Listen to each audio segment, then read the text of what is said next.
All right, stop it! Get a grip! To many people worldwide, Frasier is their comfort show and one of the funniest sitcoms ever. It followed the comedic life of Dr. Frasier and became famous for its witty humor, sharp writing, and memorable characters. As beloved as the show is, there are 20 unusual facts about it that many people have never heard. Relax and stay tuned as we break down some extraordinary details from a truly unique show. Frasier's creators wanted to set the show as far away from Boston as possible. When the creators of Frasier decided to give Dr. Frasier Crane his own show, they faced one big problem. He had spent years on Cheers, which was set in Boston. If they kept him anywhere near Massachusetts, there was a real risk of what they called crossover syndrome. That meant the network would almost certainly pressure them to bring in old Cheers characters for guest appearances. The creators wanted Frasier to be its own without more Cheers influence. The solution was simple. They moved him to the other side of the country. They picked Seattle, a city far enough from Boston that a surprise visit from any character from Cheers would have been a serious travel commitment. At the time, Seattle's gourmet coffee culture was starting to boom, making it a perfect backdrop. Coffee shops became central meeting spots for the characters, giving way to the plot where Frasier had plenty of opportunities to act superior over the proper way to steam milk. Another decision was to keep him out of private practice. That had been done before on the Bob Newhart Show, and they wanted something fresh. Kelsey Grammer's deep, smooth voice made him a natural for radio, so they created the idea of a call-in psychiatry show. It allowed Frasier to solve problems, deliver witty remarks, and sometimes give wildly overcomplicated advice to callers he had never met. Moving Frasier to Seattle gave the show a unique identity, keeping Boston far in the rearview mirror. After all, if you want to start over, it helps to be in a place where your old drinking buddies can't just drop by unannounced. Lisa Kudrow could have played Roz Doyle. Before Perry Gilpin became known as Roz Doyle, the role was originally given to someone else, Lisa Kudrow. Yes, that Lisa Kudrow, who would later become a global star as Phoebe Buffay on Friends. At the time, Kudrow had already proven herself to be funny, but comedy timing was not the only thing the producers were looking for. During the first rehearsals for the Frasier pilot, everything seemed fine. Kudrow brought her charm to the role. However, by the third day, the producers realized something was missing.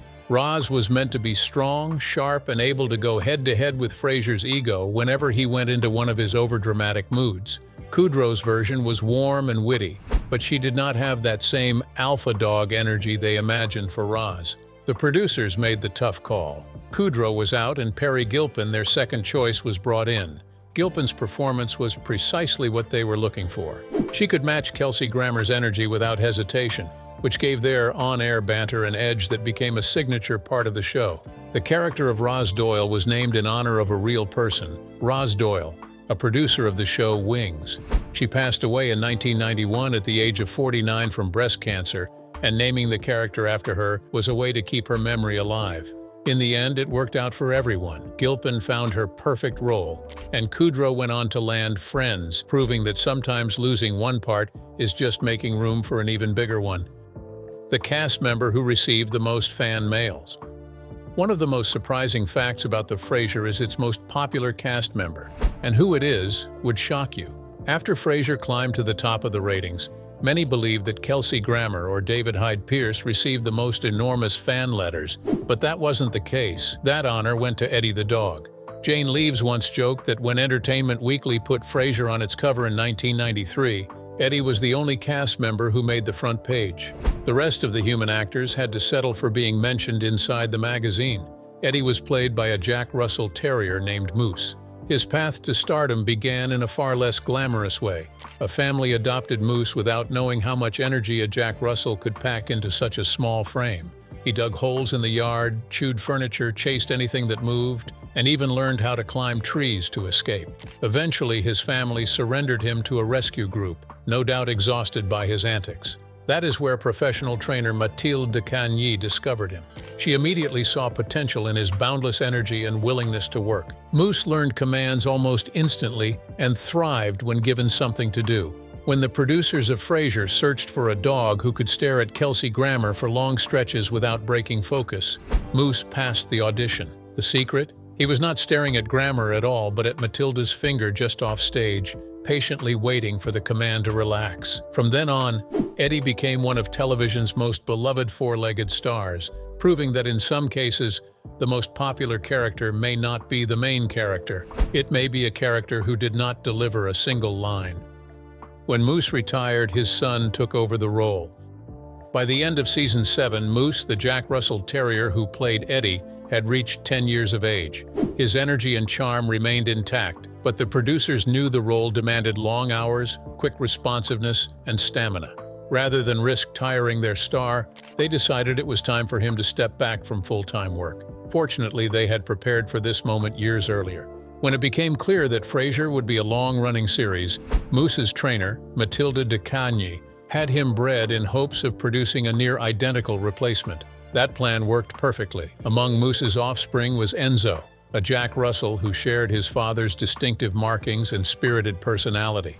Enzo was carefully trained from puppyhood to master all the tricks that made Eddie such a memorable presence on screen. Enzo was not an only child. He had a sister named Miko, who was sweet but too small to convincingly play Eddie, and a brother named Moosey, whose markings differed enough to make him unsuitable for the role. However, Moosey was not abandoned after Perry Gilpin, who played Roz Doyle, fell in love with him and adopted him as her own. Enzo stepped into the role of Eddie seamlessly, and most viewers never realized the switch had happened. He continued to deliver the same fantastic performance.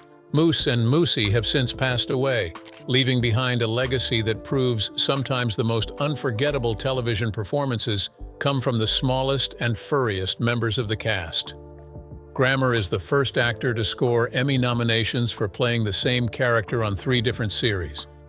Speaking of records, do you know that Kelsey Grammer's portrayal of Dr. Frasier Crane created a record that hasn't been broken for decades, even after the show ended? The acting was one of television's most enduring performances. The character Frasier first appeared in Cheers in 1984, where Grammer joined the ensemble as a refined, somewhat awkward psychiatrist whose romantic misadventures and intellectual airs were one of the most humorous parts of the plot. His performances quickly became a fan favorite and earned him multiple Emmy nominations. When Cheers ended in 1993, Grammer seamlessly carried Frasier into his spin-off series Frasier. Over 11 seasons, the show became a critical and commercial success, with Grammer collecting a string of Emmy nominations and several wins. The writing and Grammer's ability to balance arrogance with vulnerability made the character richer and more complex than many sitcom leads. Grammer's achievement is unique because his Emmy recognition for Frasier Crane was not limited to these 2 series. In the early 90s, the sitcom Wings, created by the same producers, invited Grammer to guest star in character. His appearance was more than just a cameo. It was strong enough to earn another Emmy nomination. This made Kelsey Grammer the first actor in television history to receive Emmy nominations for playing the same character on 3 separate shows. It is a distinction that speaks not only to his talent but also to the cultural impact of Frasier Crane, a character who could effortlessly cross between series while remaining entirely believable and endlessly watchable. The callers on Frasier's radio show were played by celebrities. One of the clever touches that set Frasier apart from other sitcoms was the steady stream of callers to Dr. Frasier Crane's radio program on station KACL. Week after week, listeners would hear a new voice, sharing personal dilemmas, insecurities, and oddball problems for Frasier to analyze. What most viewers did not realize at first was that many of those voices belonged to well-known celebrities. Over the years, the show's producers invited an impressive list of household names to participate. Ron Howard, Carrie Fisher, and Lily Tomlin were just a few of the stars who lent their voices to the fictional Seattle airwaves. The roster also included actors, musicians, and comedians from every corner of the entertainment industry, often calling in under fictional names and bringing just the right amount of humor or eccentricity to their brief moments on the show. The way it was done was both practical and seamless. During the actual filming of each episode, a crew member or sometimes a writer would read the caller's lines from off-stage so Kelsey Grammer and the other actors could react naturally in real time. The celebrity's authentic voice would be recorded separately and added during post-production. This meant the audience in the studio had no idea which famous personality would ultimately be heard when the episode aired. Lilith appeared in only 12 episodes of Frasier. Baby Newirth first stepped into the role of Lilith Sternin in 1985 on Cheers, playing Frasier Crane's sharp-tongued, no-nonsense wife. The character's dry wit, piercing intellect, and calm, almost icy demeanor quickly made her one of the most memorable figures in the Cheers universe. When Frasier debuted in '93, fans naturally wondered if Lilith would resurface in the new Seattle setting. While Lilith remained an essential figure in Frasier's backstory, her actual appearances on Frasier were surprisingly rare. Bebe Neuwirth reprised the role in only 12 episodes across the show's 11 seasons. Her visits brought a mix of comedy and tension each time, as the former couple navigated their complicated relationship, co-parented their son Frederick, and occasionally revisited old romantic sparks. Despite the limited screen time, Neuwirth's impact was undeniable. She managed to make every scene count, delivering lines with the same razor-sharp precision associated with her character from the beginning. Her performances were so strong that they earned her 2 Emmy Awards for Outstanding Guest Actress in a Comedy Series, an impressive feat given how few episodes she appeared in. John Mahoney was hired without an audition. In most television productions, even veteran actors are asked to audition before landing a significant role. That was not the case for John Mahoney when it came to Frasier. NBC gave the producers a rare green light to hire him as Martin Crane without making him read a single line. By that point, Mahoney had already built a strong reputation in film and television, with a warm, grounded presence that perfectly suited the character of Frasier's down-to-earth father. Off-screen, Mahoney formed an immediate bond with Jane Leaves, who played Martin's live-in physical therapist Daphne Moon. The connection came from his family background. His relatives were from Manchester, England, the same city Daphne's fictional backstory claimed she was from. This shared cultural link helped give their scenes a natural warmth, often making their interactions feel as genuine as they were funny. Interestingly, Jane Leaves was not actually from Manchester at all. She was born in East Grinstead in West Sussex, southern England. For Frasier, she adopted a Mancunian accent to match her character's roots.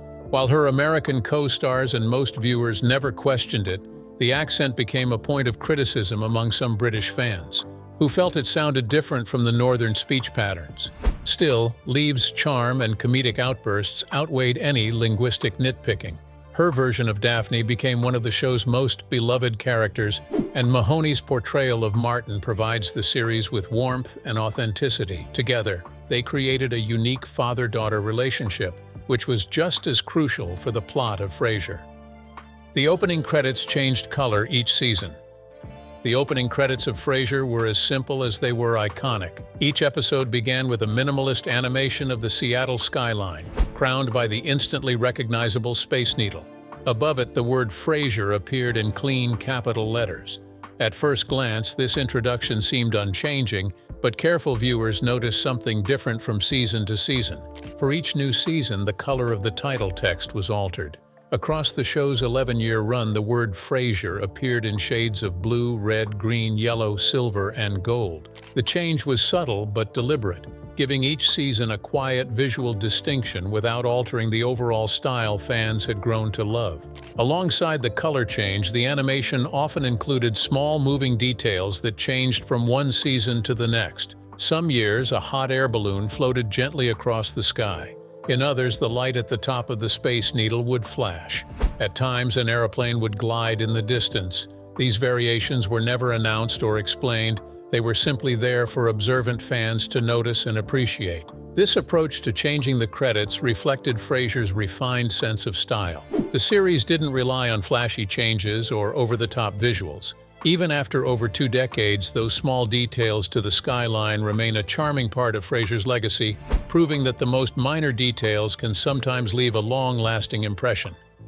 Jane Leaves was the highest-paid British actor. During its 11-year run, Frasier was one of the most critically acclaimed sitcoms in television history, and one of the most lucrative for its stars.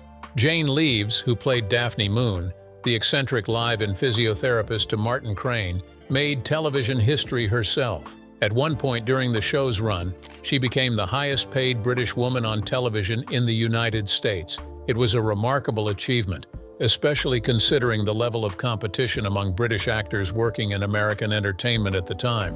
Her rise to that position reflected her character's popularity and the show's immense success. Leaves' performance as the fans' beloved Daphne was outstanding. She blended warmth, quirkiness, and impeccable comic timing. Audiences connected with her instantly. Over the years, her role became one of the show's most recognizable elements. Kelsey Grammer, who played Frasier Crane, also reached a pay milestone. At one stage, he was the highest-paid actor on American television, earning an impressive $1.6 million per episode. However, his reign at the top was relatively short-lived. Ray Romano, star of Everybody Loves Raymond, soon overtook him, negotiating a record-breaking $1.7 million per episode for his hit sitcom. While these salary figures made headlines, they were also a testament to Frasier and its cast's value to the network. The combination of critical praise, loyal audiences, and high syndication value meant the show could command salaries that, at the time, seemed almost unbelievable. For Jane Leeves, it secured her place not just in sitcom history, but also in the record books. There was not meant to be a Niles Crane. When Frasier was first developed, the plan was to keep the character's backstory from Cheers intact. That meant Frasier Crane was going to be an only child. There was no brother in the script, no hint of a sibling, and no plan to introduce one. Everything changed when a casting director spotted actor David Hyde Pierce. At the time, Hyde Pierce was known for his theater work and a few television appearances, but what caught attention was something unusual: his uncanny resemblance to Kelsey Grammer, especially to how Grammer looked in his early Cheers years. The likeness was so strong that it inspired creators to invent an entirely new character. That character became Niles Crane, a fellow psychiatrist with refined tastes, a sharp wit, and an equally complicated personality. Bringing Niles into the story expanded the Crane family and gave Frasier one of its most celebrated dynamics. The interplay between the two brothers became a cornerstone of the show's humor, balancing sibling rivalry with genuine affection. Interestingly, David Hyde Pierce was not immediately convinced the series would be successful. He saw obvious similarities between Niles and Frasier. Both were cultured, neurotic, and quick with a sarcastic remark. At first, he worried audiences might find them too alike. Instead, viewers embraced the Crane brothers' relationship, turning it into one of the most beloved relationships in the entire series. Adding Niles was never part of the original plan, yet it proved one of the most intelligent, creative choices in the show's history. Frasier might have been very different and possibly far less memorable without him. We were meant to meet Maris Crane. From the very start of Frasier, viewers heard a great deal about Niles Crane's first wife, Maris. Her name appeared often in conversations, accompanied by wildly over-the-top details about her appearance, habits, or personality. Yet despite her frequent mentions, she never once appeared on screen. This was not the original plan. In the early stages of the series, producers fully intended for Maris to make her debut after a handful of episodes. The idea was to introduce her as a supporting character, giving audiences a face to match the endless anecdotes. However, as the writers worked through the first season, they realized something unexpected. Coming up with excuses for her absence was far too much fun. Maris's character quickly became a running joke. She was described as being so thin she could slip through the bars of a chair, so pale she was practically translucent, and so delicate she could not tolerate the slightest temperature change. These exaggerated traits painted a picture so extreme that casting any real person in the role would have been impossible without altering the description. The writers leaned into this creative freedom. They even staged a few near misses, where it seemed Maris might finally appear, only for circumstances to prevent it at the last second. This kept audiences curious and maintained the comedic mystique surrounding her. By never showing Maris, the show allowed viewers to imagine her in the most ridiculous ways possible, a decision that turned what could have been a minor side character into one of television's most unforgettable, unseen personalities. The view from Frasier's apartment isn't real. One of the most striking features of Frasier was the sweeping city skyline seen through the windows of Frasier Crane's apartment in the fictional Elliott Bay Towers. Guests on the show are often mesmerized by the spectacular view, praising its sight of the Space Needle and surrounding buildings. It looked so convincing that many viewers assumed it was a genuine scene of Seattle. The famous view was nothing more than a carefully crafted illusion. The window did not open onto the city at all. Instead, it displayed a large, high-quality photograph taken from atop a cliff in Seattle. This image was printed in sections and placed behind the set, giving the impression of depth and distance. The photograph did not completely faithfully represent the city's geography.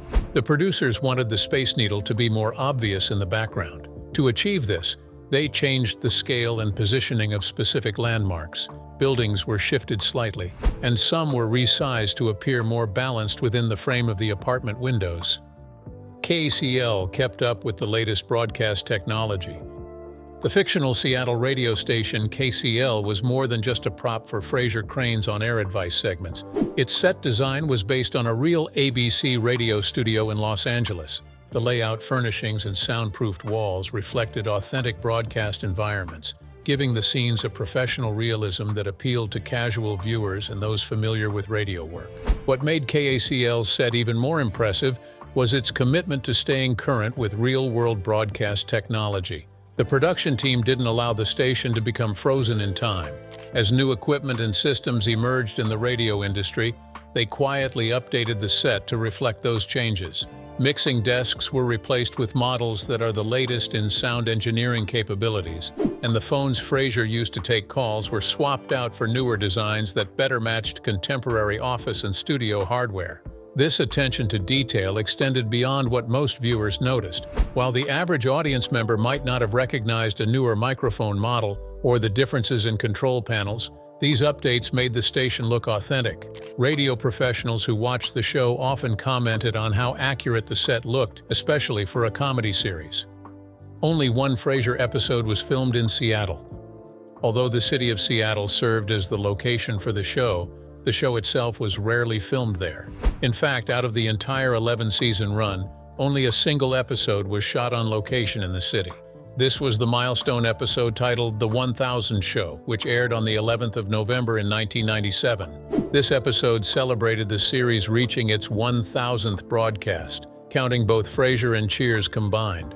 The production took cameras to several of Seattle's most recognizable landmarks for the occasion. The Space Needle was given its moment on screen, along with the famous monorail and its central station. The filming also included a lively sequence at Pike Place Market, one of the city's most visited attractions. In one memorable scene, David Hyde Pierce's Niles walks through the market alongside Frasier. The pair pass through the fishmongers section, where the long-running tradition of tossing large fish between workers occurs. At one point, Niles comes close to being struck by a flying fish, adding a comic moment that fits the show's settings. Despite how Seattle was into the show, every other episode of Frasier was filmed far from the Pacific Northwest. The production was based on Stage 25 at Paramount Studios in Los Angeles, the same soundstage that had hosted Cheers. Clever use of establishing shots and set design gave viewers the impression that Frasier Crane's world was truly happening in Seattle, even though nearly all of it was created in California. The rare episode offered the audience a genuine glimpse of the city on which the show was always based. Frasier is still shown daily across the world. Although the show Frasier ended in May 2004, its demand has never faded. The series continues to attract viewers from new generations and those who first watched it during its original run. More than 2 decades later, Frasier is still a daily show on television schedules across multiple countries. In the United Kingdom, episodes air daily on Channel 4, often as part of its morning or daytime lineup. In Australia, Frasier enjoys the same treatment, with regular daily showings that have helped it remain part of the cultural landscape long after its final episode. The show's sharp writing and timeless performances continue to connect with audiences, ensuring its place on international screens. The sitcom also maintains a strong presence worldwide. It is shown on weekdays in Canada, giving fans a steady dose of life in Frasier Crane's Seattle apartment and at KACL. The same is true in Turkey, the Netherlands, Mexico, Serbia, and Argentina, where weekday broadcasts have constantly rotated the series. It remains one of the most recognizable sitcoms in television history. Frasier has become a familiar companion, something people can turn to for comfort and humor. The worldwide broadcasts prove that a series built on clever dialogue, memorable characters, and humor can be remembered long after the cameras stop rolling. In the case of Frasier, its global popularity shows no sign of slowing down. Frasier was already being planned during Cheers. During the 8th season of Cheers, Kelsey Grammer struck an agreement with producers David Angel, Peter Casey, and David Lee. The plan was simple. They would work together on a brand new series once Cheers ended. Discussions began while Cheers was still in its penultimate season, giving the team time to shape their ideas before the Boston bar closed its doors for good. At first, Grammer made it clear that he had little interest in playing Frasier Crane again. After nearly a decade in the role, he wanted something fresh. In response, the producers began developing a new character for High, a wealthy, paralyzed entrepreneur who managed his business entirely from his apartment. The idea involved an live-in nurse with whom the character would constantly clash. The seeds of what would later become Daphne Moon's personality were already in this early outline. Grammer liked the concept and was ready to move forward. Paramount Television, however, was not convinced. Executives believed that a spin-off using the already established Frasier Crane would have far greater potential. They saw an existing fan base and a proven character as a safer choice. The producers reluctantly agreed but insisted on making Frasier stand apart from Cheers as much as possible. That meant removing the character from Boston entirely and giving him a new home in Seattle. This fresh setting and a new supporting cast helped the show carve out its identity while still carrying over the wit and sophistication audiences loved. Those early talks in the Cheers writers' room became one of the most successful sitcoms of its era. Frasier was the running character on U.S. primetime television. Kelsey Grammer's time as Frasier Crane is one of the longest runs for any character in American primetime television. He first appeared as Frasier in Cheers in 1984, joining the show in its third season. For 9 years, he played the role in the Boston bar, becoming one of its most memorable characters. When Cheers ended in 1993, Grammer carried the role into a new sitcom, Frasier, which ran for another 11 years. This means he played Frasier Crane for 20 years without a break, something very few actors have done on television. Across both series, Frasier Crane appeared in a combined total of 539 episodes. When this fact was recorded, only characters from The Simpsons had appeared in more episodes, with 684 to their names. Of course, animated characters are voiced rather than performed on screen. This achievement is more than just a number. Playing the same character for so long means keeping them fresh and believable for audiences year after year. Grammer managed to do that while also letting the character grow. Frasier in the early Cheers years differed significantly from the Frasier we saw in Seattle, yet both versions felt consistent and real. 2 decades is a long time for any job, especially in television, but Grammer turned that time into a career landmark. In doing so, he gave us one of the most interesting and memorable characters in sitcom history. Frasier, Niles, and Martin Crane were in The Simpsons. Over the years, The Simpsons has featured countless guest stars, but fans of Frasier will know that 3 of its most beloved cast members, Kelsey Grammer, David Hyde Pierce, and John Mahoney, have lent their voices to the animated series. Kelsey Grammer's role as Sideshow Bob, whose full name is Robert Underdunk Terwilliger Jr., became one of The Simpsons' most memorable guest characters. He first voiced the character in the year 1990, quickly becoming a fan favorite thanks to Bob's theatrical personality, cultured vocabulary, and ongoing feud with Bart Simpson. In 1997, David Hyde Pierce joined The Simpsons cast to play Cecil Underdunk Terwilliger, Sideshow Bob's equally sophisticated brother. The episode was cleverly titled Brother from Another Series, a nod to the character's sibling rivalry and the shared connection to Frasier.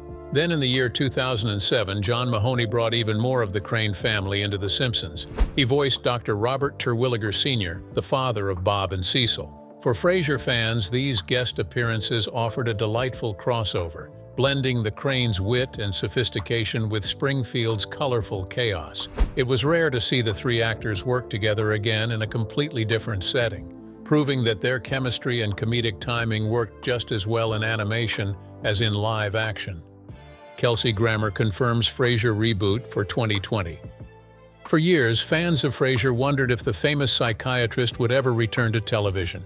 Rumors of a reboot had been circulating, but in the year 2019, Kelsey Grammer confirmed that a new version of Frasier was indeed being planned. He revealed that this latest chapter in Frasier Crane's life would not be set in Seattle, marking a significant shift from the original series. Grammer also spoke about his desire for the reboot to pay tribute to John Mahoney, who played Martin Crane. Mahoney had passed away in the year 2018, and his presence had been a central part of the show's charm. While no details were given on how the tribute would be included, Grammer clarified that Mahoney's memory would be honored somehow. When the news broke, the plan was for the reboot to air in 2020. This created excitement among fans eager to see where Frasier's life had taken him after leaving Seattle. However, with the arrival of the coronavirus pandemic, much of the television industry slowed down. Many productions faced delays, and it was widely believed that the Frasier reboot was among them. While the idea of Frasier returning in a new setting sparked curiosity, Grammer remained confident that the show would happen, even if the timeline changed. The thought of seeing familiar wit and sophistication in a different city intrigued longtime viewers. It was a rare chance to explore the character freshly, while still holding on to the essence that made him so loved in the first place. The confirmation alone was enough to keep interest alive for fans, proving that Frasier Crane's story was not quite finished yet. From celebrity callers to unexpected Simpsons cameos, Frasier proved that a sitcom could be clever, heartfelt, and endlessly surprising. These 20 unusual facts show why the series remains beloved decades later, leaving fans laughing, learning, and occasionally gasping at just how much happened behind the scenes of Seattle's most famous radio host. Which of these facts is the weirdest to you? Share your thoughts with us in the comments section. Don't forget to like, follow, and subscribe for more inspiring content like this. Before you go, kindly watch the other videos on your screen. Thanks for watching.